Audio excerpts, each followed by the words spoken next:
planet where man is the lowest order of living things, and the superior beings are apes. The original Planet of the Apes captivated audiences with the most advanced technology available in 1968.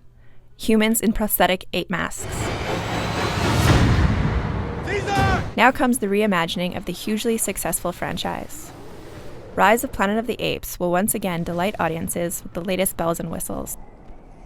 I sat down and talked with the film's director and stars about working with a CGI chimp. So I've read that you weren't like a cult follower of the original movies. So what is it that drew you to the project? I read the script and learned that they were going to do it, with computer-generated creatures and motion and performance capture, and so I thought, oh, this still is in line with the earlier films, but it's a much more grounded approach. And what that will do is maintain a lot of the aspects of the previous concept, but it will have, it'll enable audiences to engage emotionally with it now, because the creatures will once again be realistic, and it'll actually be something audiences can connect to emotionally. The great difference between performance capture and prosthetics is performance capture actually unencumbers the actor. It allows them to emote and express in such a way that we actually pick up every detail of their facial expression. He hasn't spent any time with other chimps. Now with prosthetic masks and suits, they're buried beneath that, and so therefore they can't actually liberate themselves in terms of the performance in such a way as many actors would like to, and many filmmakers would like to actually work with. So I think performance capture is a natural evolution. It's not just a sort of CG gimmick in terms of, I know there's a lot of naysayers that go out there say, one should remain traditional to the idea of Planet of the Apes, but I think actually we've done that, and we've done that using a technology that really serves the story, that I hope in a way that they will then watch the film and really appreciate it.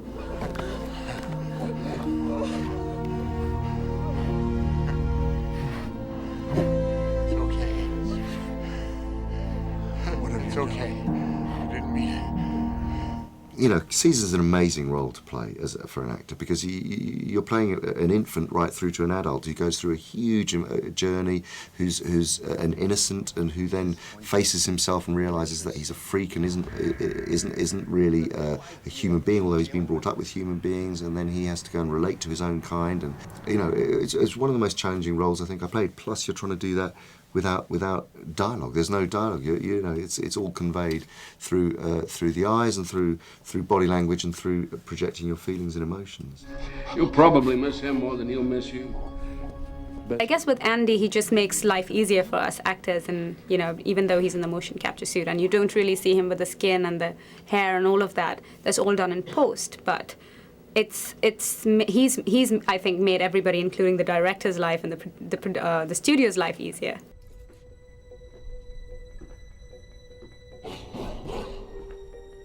You have to remember, in 1968, when the first one came out, that was cutting-edge technology of the day. They were trying, those masks were the most realistic thing that they could come up with, and I assume audiences of that day thought, wow, look at those realistic apes, that are talking. We're doing the same thing, This is the cutting-edge technology of our day. You have to trust me. Caesar, you have to trust me, okay? I think this visit's over. Trust me. You'll be okay.